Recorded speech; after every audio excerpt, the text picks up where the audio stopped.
My parents lied about being broke to avoid helping me, while they spent $50,000 on my sister's modeling career, which failed. Then they demanded a loan when I made it big, so I gave them a lesson they will never forget. Hey, Reddit, I need to get this off my chest because what happened with my family is so completely messed up that I'm still processing it months later. This is going to be long, but trust me, it gets wild. I'm 31, female, with a younger sister, Lila, 26. From the moment Lila took her first breath, it was crystal clear that she was the golden child and I was just background noise. I'm not being dramatic here.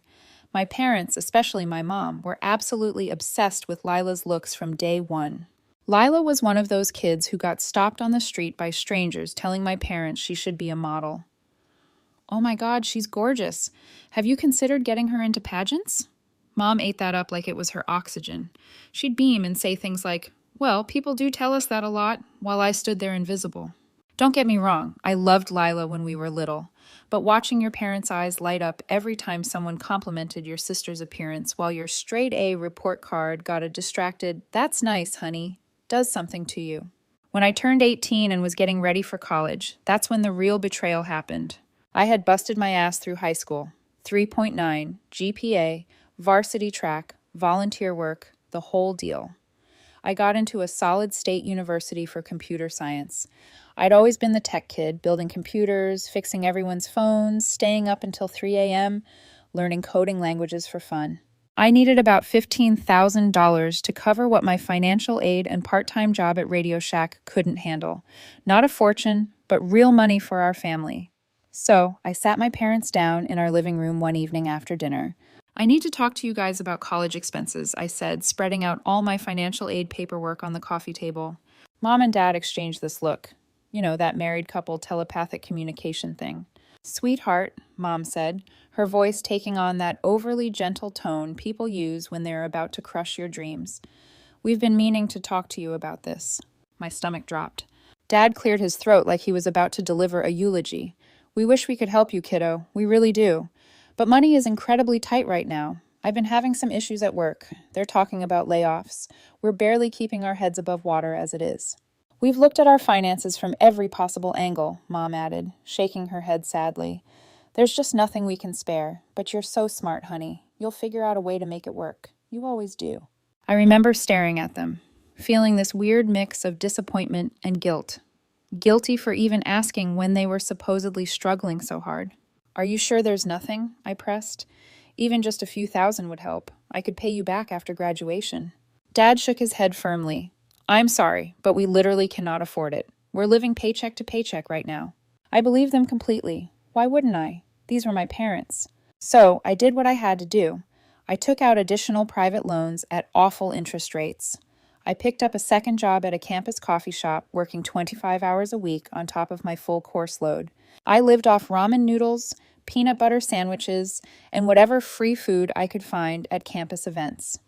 My freshman year roommate used to joke that I was like a homeless person who happened to have a dorm room. I wore the same 5 outfits constantly, never went out with friends, and spent every weekend working instead of having the typical college experience. But I made it work. Graduated with $58,000 in student debt, but I had my degree. Here's where this story turns into a nightmare. About 6 months into my freshman year, I came home for Christmas break to find our house transformed.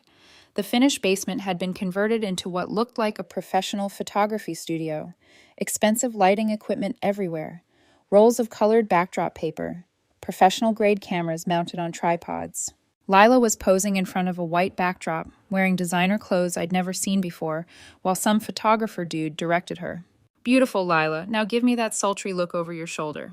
I stood on the stairs watching this surreal scene unfold. What's all this? I asked Mom when the photo session wrapped up. Her face lit up like she'd won the lottery. Lila got discovered at the mall. This talent scout approached her at the food court and said she has real potential. We've signed with a modeling agency. I looked around at all the expensive equipment. This setup must have cost a fortune. I thought you guys were broke. Mom waved her hand dismissively, suddenly very interested in organizing some papers. Oh, this is different. This is an investment in Lila's future. The agency said she has incredible potential. We took out a small loan, but it'll pay for itself once she starts booking real jobs. A small loan, right? Dad came downstairs carrying another piece of lighting equipment. The agent says Lila could be the next big thing. She's got that special something. This could change everything for our family. Over the next 3 years, every time I came home, there was some new expensive investment in Lila's career.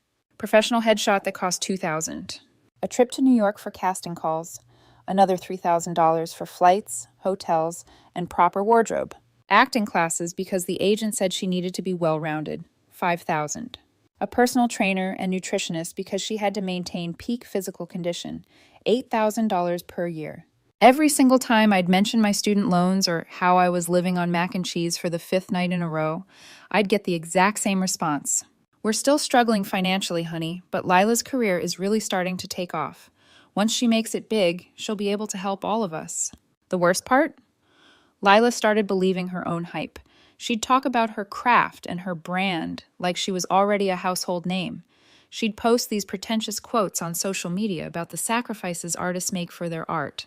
Meanwhile, I was working at a crappy campus coffee shop at 6 a.m. before classes, smelling like espresso and exhaustion. The truth came out during my senior year in the most devastating way possible. I was home for spring break, exhausted from job hunting and trying to finish my thesis project. Lila was getting ready for another big opportunity. This time, an audition in Los Angeles that would definitely lead to her breakthrough.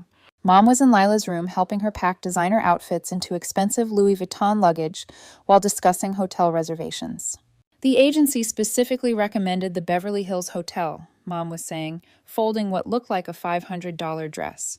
It's $800 a night, but Lila needs to stay somewhere that matches her image. First impressions matter in this business. I was walking past Lila's room when I heard this and literally stopped dead. $800 a night, I said, standing in the doorway. For how many nights?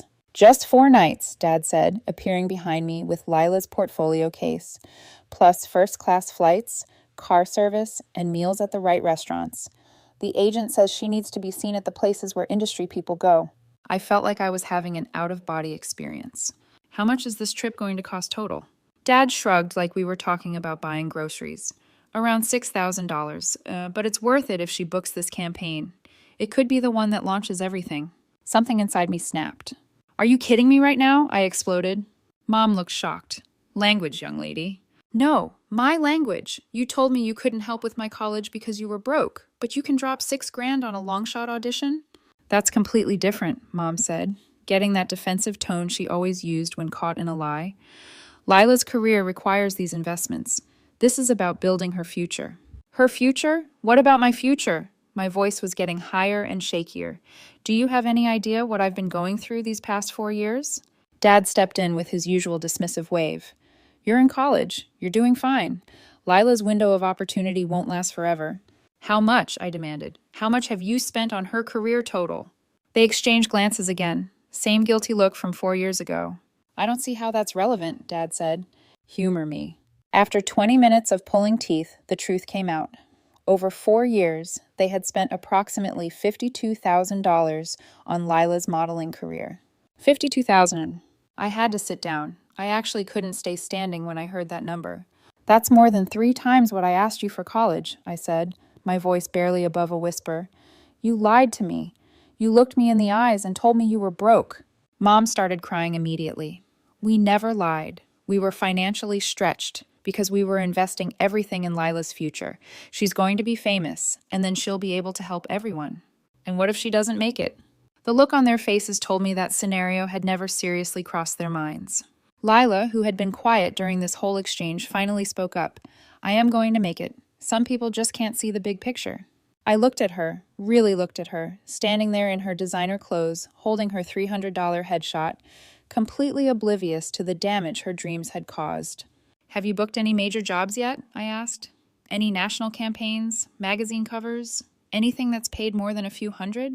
Her face flushed red. Success doesn't happen overnight. I'm building my portfolio, making connections. It's been 4 years, Lila. 4 years and 52,000.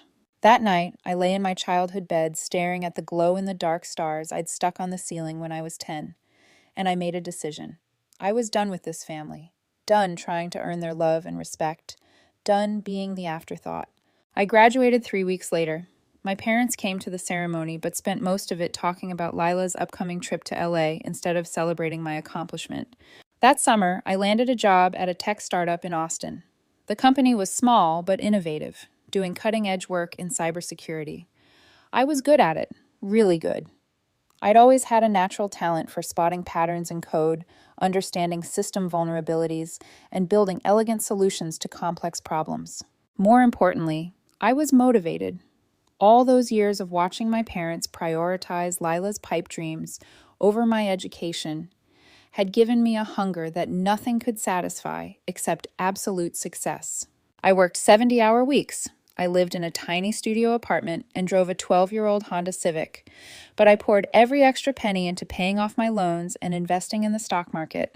While Lila was posting Instagram photos of herself at fancy restaurants funded by our parents, I was teaching myself new programming languages and taking on freelance projects. Within 2 years, I'd been promoted to senior developer. 6 months later, lead developer. By year 3, I was the chief technology officer of a company that was starting to get serious attention from major players in the industry. Lila, meanwhile, was still living at home, still going to auditions, still posting about her journey and her process, while our parents continued to fund her lifestyle. The startup got acquired when I was 28.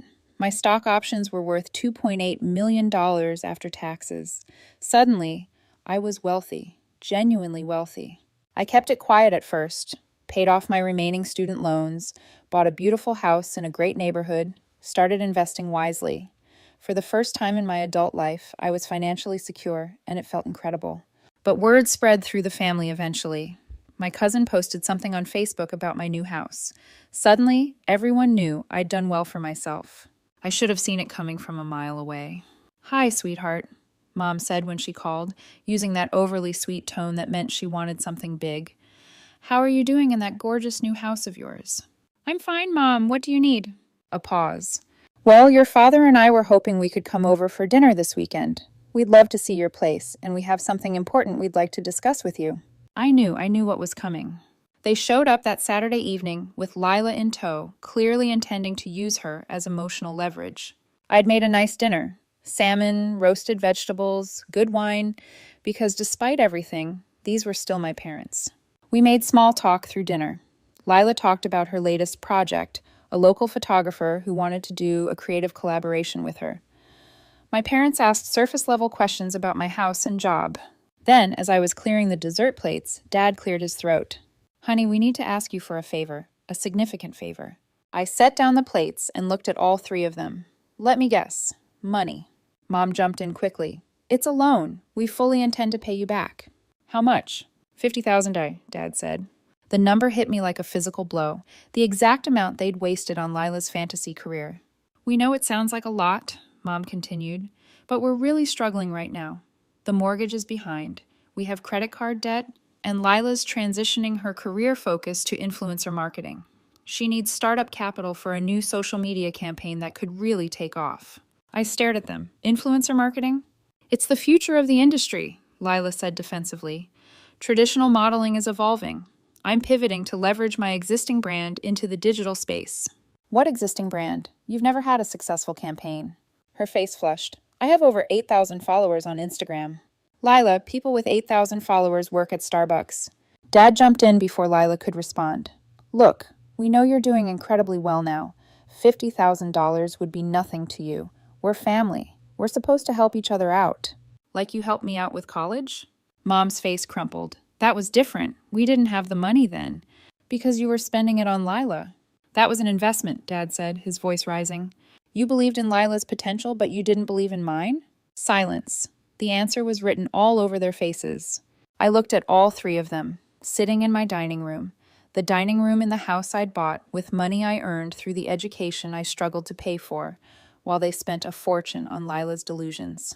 "I'll make you a deal," I said finally. Their faces lit up with hope. "I'll give you the $50,000. Not a loan, a gift." "Oh, sweetheart, thank you." Mom started crying with relief. "But I have conditions." The hope on their faces flickered. "What kind of conditions?" Dad asked suspiciously. I pulled out my phone and opened the voice recording app. "First, I want you to admit on record that you lied to me about being broke when I needed help with college. I want you to acknowledge that you chose to spend that money on Lila's career instead. Dead silence. That's ridiculous, Dad finally said. Why would we do that? Because it's the truth, and because those are my terms. I turned to Lila. Second, I want you to admit that your modeling career has been a failure, and that our parents wasted their money funding it. Lila's jaw dropped. I'm not saying that. My career isn't over. Then I'm not giving you any money. This is insane, Mom said. We're family. Exactly. Family tells each other the truth. Family doesn't lie and manipulate. Family doesn't play favorites and sacrifice one child's future for another's fantasy. I stood up from the table. You have until the end of the evening to decide. Either you acknowledge what you did to me, or you leave empty-handed. They tried everything over the next 2 hours. Guilt trips about how I was punishing them for mistakes made with the best intentions. Emotional manipulation about family loyalty and forgiveness. Lila actually started sobbing, saying I was trying to humiliate her and destroy her self-esteem. I'm not trying to humiliate anyone, I said calmly. I'm asking for honesty. The same honesty I deserved when I was 18 and desperately needed help. Dad tried to negotiate. What if we just acknowledge that maybe we made some errors in judgment? Can't we move forward without all this blame? No, I want you to admit that you lied to me. I want you to admit that you prioritized Lila over me for years. I want you to admit that Lila's career has been a failure. In the end, they refused, called me bitter, vindictive, cruel. Dad said I was holding grudges and needed to grow up. Mom accused me of trying to tear the family apart and being jealous of Lila's opportunities. They left angry, slamming my front door hard enough to rattle the windows. I thought that would be the end of it. I was so wrong. About a week later, Lila launched what can only be described as a full-scale social media assault against me.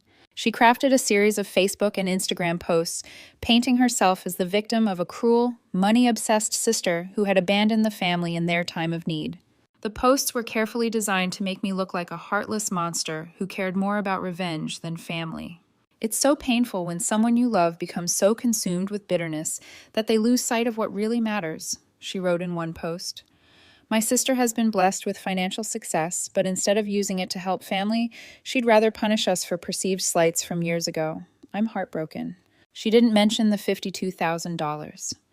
Didn't mention the lies about being broke. Just focused on how I had plenty of money, but refused to help my struggling parents out of pure spite. The response was immediate and brutal. Relatives I hadn't spoken to in years came out of the woodwork to tell me I should be ashamed of myself. My cousin Sarah sent me a long text about how family should come before pride. My aunt called my mother crying about how disappointed she was in me. That's when I decided I'd had enough of everyone's lies.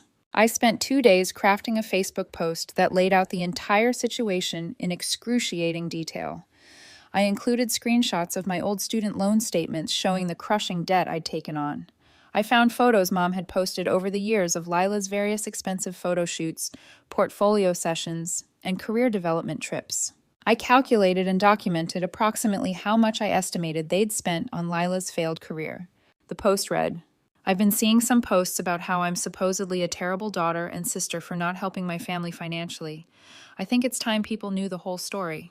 When I was 18 and needed $15,000 for college, my parents told me they were broke and couldn't help. I believed them. I took out high-interest private loans, worked multiple jobs, and lived on ramen noodles for 4 years to get my computer science degree. During those exact same 4 years, my parents spent approximately $52,000 on my sister's modeling career.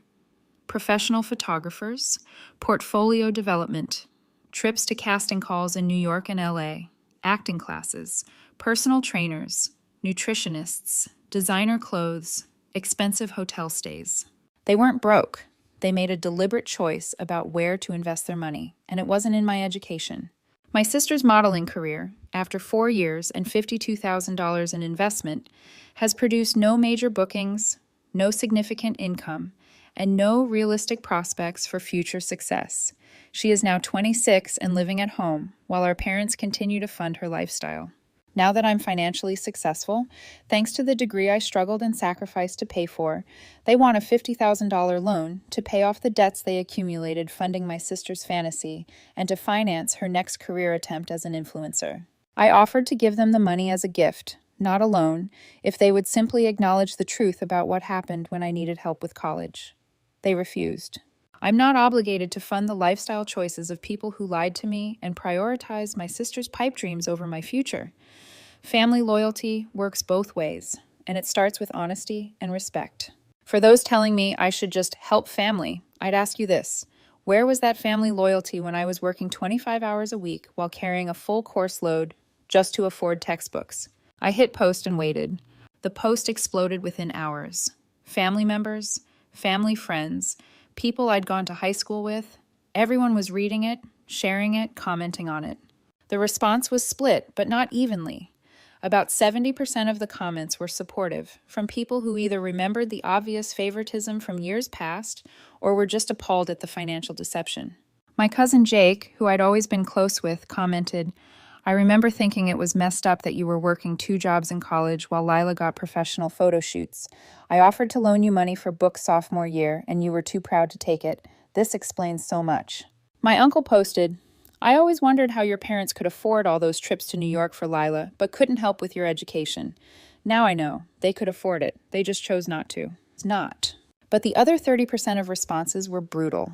My parents' friends, some of Lila's supporters, and relatives who bought into the family should help family narrative called me everything from petty to psychopathic. The most supportive comment came from an unexpected source, my Aunt Carol, Mom's sister, who had always been quiet about family drama. "I was there," she wrote.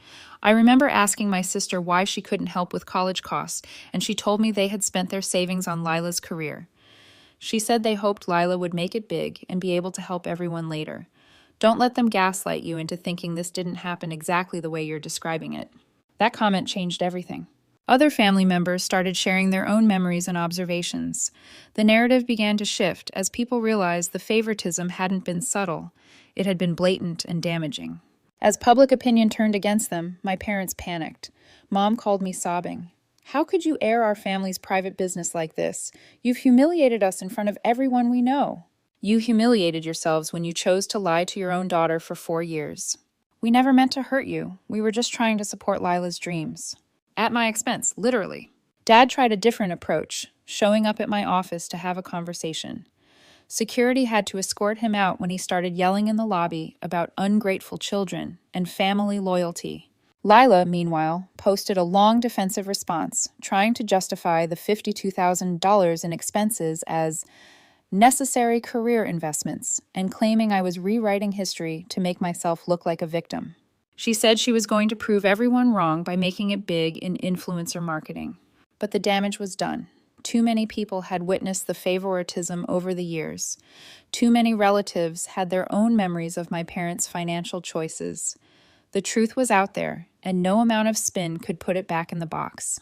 The social media drama was just the beginning. Within months, the real financial consequences started hitting. It turned out my parents' situation was even worse than they'd admitted. They hadn't just spent $52,000 on Lila's career. They'd gone into massive debt to fund it. Credit cards maxed out. A second mortgage on the house. A loan against Dad's 401k. Even a personal loan from Mom's brother that had been straining that relationship for years. They'd been banking on Lila's success to solve their financial problems. When that didn't materialize, I was supposed to be their bailout plan. When I refused to play along, they had no backup strategy. Dad had to take early retirement at 59 and find part-time work at a hardware store. Mom went back to work as a substitute teacher after 8 years out of the workforce. Within 8 months, they'd lost their house and had to move into a small rental apartment.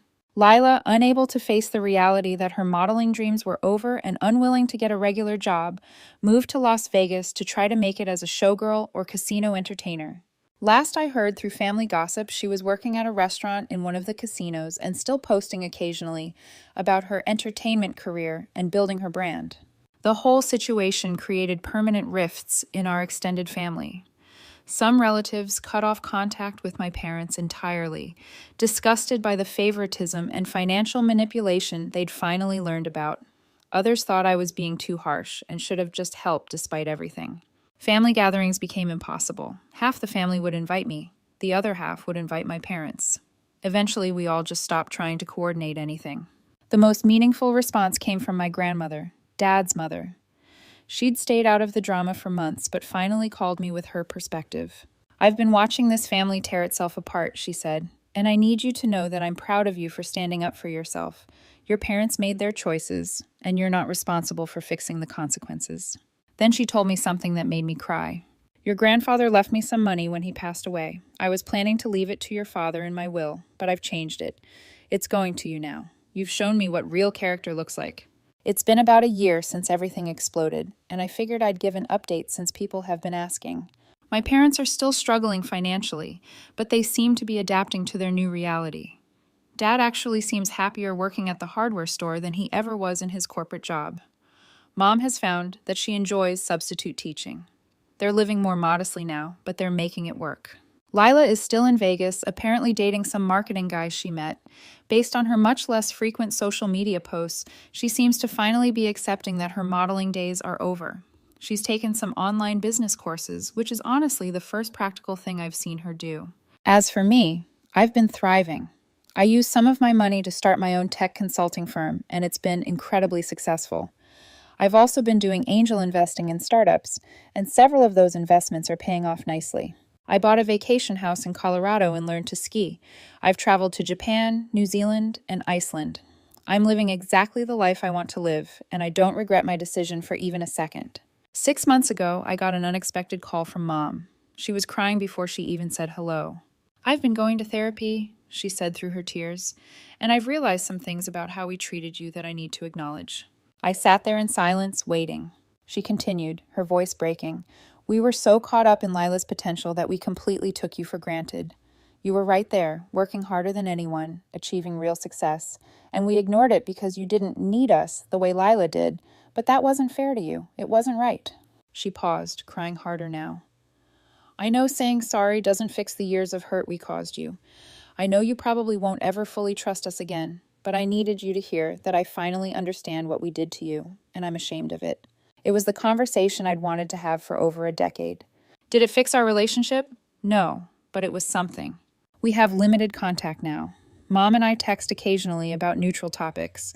Dad and I might exchange a few messages a year. Lila and I haven't spoken directly since the social media war.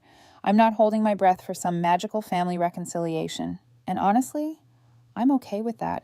I've built my own chosen family of close friends and mentors. I have a life that makes me genuinely happy. Some people still think I should have just given them the money and avoided all the drama, but here's the truth. Money was never really the issue. Respect was, and I finally demanded the respect I should have had from the beginning. Final update. Last month, something happened that I think puts a perfect cap on this whole story. I got a package from Lila with no return address.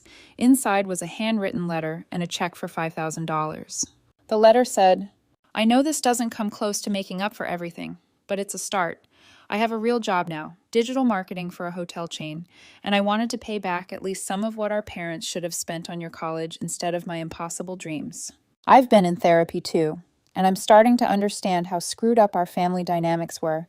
I was spoiled and entitled, and I let our parents sacrifice your future for my fantasies. I don't expect forgiveness, and I don't expect us to be close, but I want you to know that I'm trying to become a better person. And for what it's worth, I'm proud of everything you've accomplished, even though I never told you that before. I sat in my kitchen reading that letter and cried. Not because of the money. $5,000 is a tiny fraction of what was spent, but because it was the first time Lila had ever taken real accountability for her role in everything. I deposited the check and sent her a brief text. Thank you for the letter and for taking responsibility. I'm glad you're building a real career now. We're not close, and we may never be, but that letter felt like the final chapter of this whole nightmare finally closing. I got my education, I built my career, I achieved financial independence, and ultimately, I earned the acknowledgement and respect I deserved. Sometimes, the best revenge really is just living well.